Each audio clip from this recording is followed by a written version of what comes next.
Hey guys, welcome back to Telugu talks ఛానల్కి మీ అందరికీ స్వాగతం. ఇవాళ ఒక ఇంట్రెస్టింగ్ వీడియోతో మీ ముందుకు వచ్చాను. ప్రతి ఒక్కరూ మన ఛానల్ని సబ్స్క్రైబ్ చేసుకోండి. నమస్కారం. ఈనాటి ఎక్స్ప్లెయినర్కు స్వాగతం. ఈరోజు మనం ఒక అద్భుతమైన రియల్ లైఫ్ కథను చూడబోతున్నాం. ఒకప్పుడు విపరీతమైన అన్యాయానికి గురైన పాడి రైతుల జీవితాలు అస్సలు సాధ్యం కాదు అనుకున్న పరిస్థితి నుంచి ఎలా పూర్తిగా మారిపోయాయో ఈ విశ్లేషణలో తెలుసుకుందాం. ఇది కేవలం ఏదో ఒక కంపెనీ కథ మాత్రమే కాదు. పాలు అమ్మే సామాన్య రైతుల కన్నీటి కథ, చివరకు ఒక దేశాన్నే మార్చేసిన ఒక గొప్ప విప్లవం కథ. సరే, ఇక ఏమాత్రం ఆలస్యం చేయకుండా టాపిక్లోకి వెళ్ళిపోదాం.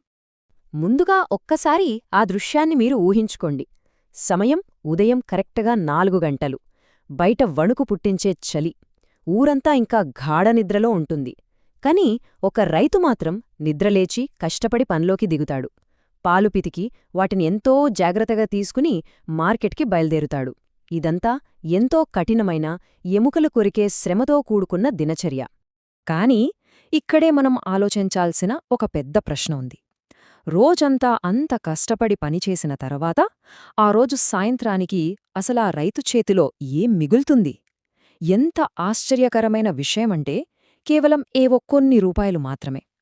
ఆయన పడే ఆ కష్టానికి తగిన ప్రతిఫలం ఎక్కడ దక్కడం లేదు. దశాబ్దాల క్రితం గుజరాత్లోని ఒక చిన్న గ్రామంలో ప్రతిరోజు జరిగే యథార్థ కథ ఇది. ఉదయం ఎంతో కష్టపడి పనిచేయడం, సాయంత్రం అయ్యేసరికి ఏమీ మిగలక తీవ్రమైన నిరాశతో వెనుదిరగడం. ఈ సైకిల్ ఇలా కంటిన్యూ అవుతూనే ఉండేది. రైతులు ఎంతో నాణ్యమైన పాలను ఉత్పత్తి చేస్తారు సరే, కానీ వాటికి సరైన ధరన నిర్ణయించే హక్కు మాత్రం వాళ్ల చేతుల్లో అస్సలుండేది కాదు. అప్పటి పాల పరిశ్రమ పరిస్థితి చూస్తే మీకు అసలు విషయం అర్థమవుతుంది. ఒకవైపు చూస్తే మన రైతులు ప్రాణం పెట్టి కష్టపడతారు, పాలలో ఎలాంటి కల్తీ లేకుండా బెస్ట్ క్వాలిటీ ఇచ్చే బాధ్యత తీసుకుంటారు. కాని మరోవైపు దళారులు, అంటే మధ్యవర్తులన్మాట. వీళ్ల పద్ధతి ఎంత దారుణంగా ఉండేదంటే, మేము ఇంతే ఇస్తాం, కావాలంటే తీసుకోండి, లేకపోతే లేదు అని బెదిరించేవాళ్లు. అంటే శ్రమ ఒకరిది, ఆ లాభాలన్నీ దర్జాగా జేబులో వేసుకునేది మరొకరిది. ఈ దారుణమైన దోపిడీ ఆ అమాయక రైతుల్లో ఎంతటి భావోద్వేగాన్ని నింపిందంటే, తమ కష్టాన్ని చూసి మన పిల్లల భవిష్యత్తు కూడా ఇదేనా అనే ఆవేదన చెందే స్థాయికి చేరుకున్నారు. ఎంత కష్టపడ్డా జీవితం ఏమాత్రం మారకపోతే ఆ నిరాశ ఎలా ఉంటుందో మీరే ఊహించండి. తరతరాలుగా ఇదే చీకటి భవిష్యత్తును మన పిల్లలకు కూడా అందించాలా అన్న భయం ఆ గ్రామాల్లో ప్రతి ఇంట్లో ఉండిపోయింది. సరిగ్గా ఇలాంటి అంధకారంలోనే ఒక ఆశాకిరణంలా ఒక యువకుడు ఆ గ్రామానికొచ్చాడు. ఆయన పేరే వర్గీస్ కురియన్. ఆయన ఆ రైతుల కష్టాలను దగ్గరుండి చూశారు, వారి బాధను విన్నారు. ఇంతలా కష్టపడేవాళ్లు ఇలా దయనీయంగా ఎందుకు బతకాలి అని ఆ రాత్రంతా నిద్రపోకుండా ఆలోచించారు. చూడండి, ఆ ఒక్క నిద్రలేని రాత్రి ఒక గొప్ప మార్పుకు ఎలా పునాది వేసిందో. మరుసటి రోజు ఉదయం వర్గీస్ కురియన్ ఒక బ్రహ్మాస్త్రాన్ని వాళ్ల ముందుంచారు. మనమంతా ఏకమైతే మనమే మార్కెట్ అవుతాం అని చెప్పారు. ఇది కేవలం ఏదో మోటివేషనల్ డైలాగ్ కాదు. నిరాశలో కూరుకుపోయిన రైతుల ఆలోచన విధానాన్నే పూర్తిగా మార్చేసిన ఒక గొప్ప మంత్రం. మనకేమీ చేతకాదు అనుకునే స్థితి నుంచి అంతా సాధ్యమే అనే వైపు నడిపించిన మొదటి అడుగు. అయితే కొత్తగా ఇవేనా మొదలుపెట్టాలంటే భయం కామన్ గదా. ఇదసలు వర్కౌట్ అవుతుందా, ఖచ్చితంగా ఫెయిల్ అవుతాం అని చాలామంది రైతులు అనుకున్నారు.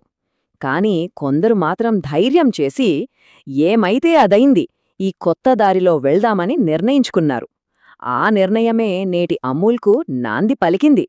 మరి ఈ కొత్త విధానం ప్రాక్టికల్గా ఎలా పనిచేసిందో తెలుసా? చాలా సింపుల్.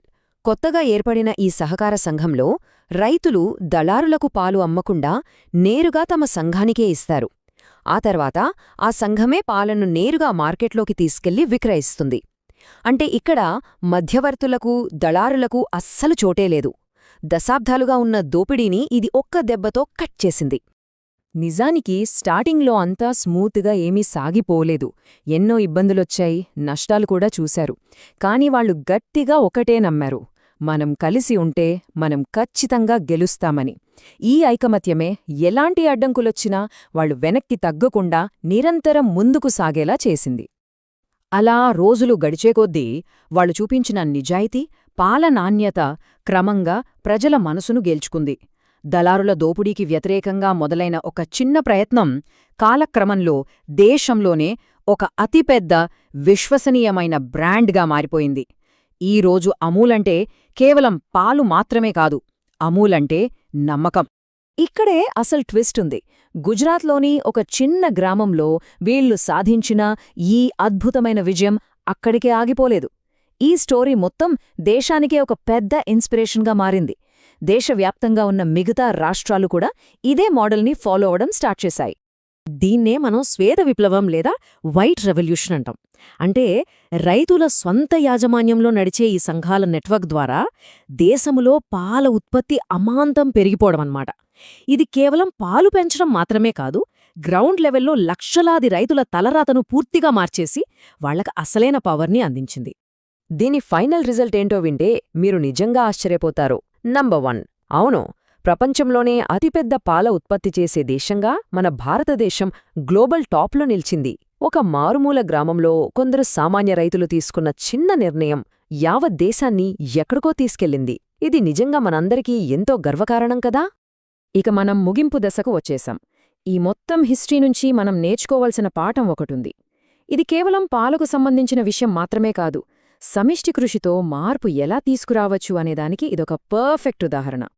ఇక్కడ మీరు గమనించాల్సిన మెయిన్ పాయింట్స్ ఏంటంటే, ఒక సింపుల్ ఆలోచన, ఒక స్ట్రాంగ్ డెసిజన్ ఒక దేశాన్నే మార్చేయగలవు అని ఇది ప్రూఫ్ చేసిందే. అలాగే ఒక పెద్ద సక్సెస్ కొట్టాలంటే భారీ స్థాయిలో స్టార్ట్ చేయక్కర్లేదు. సరైన ఉద్దేశంతో చిన్నగా మొదలుపెట్టినా చాలు. మార్పు తీసుకురావడానికి మనం సమిష్టిగా చేసే ఏ ప్రయత్నమైనా సరే ఎప్పుడికీ చిన్నది కానే కాదు. ఈనాటి మన ఎక్స్ప్లెయినర్ ముగించే ముందు మీకోసం ఒక చిన్న ప్రశ్న. ఒక చిన్న ఐక్యమైన రైతుల సమూహం కలిసి ఏకంగా ఒక దేశ చరిత్రనే మార్చగలిగితే, ఈరోజు మనం కలిసికట్టుగా తీసుకునే ఒక చిన్న నిర్ణయం రేపు ప్రపంచాన్ని మార్చే ఎలాంటి అద్భుతానికి నాంది పలుకుతోందో కదా. ఒక్కసారి ఆలోచించండి. ఐక్యమత్యంలో ఉన్న ఆ పవర్ని ఎల్లప్పుడూ గుర్తుంచుకోండి.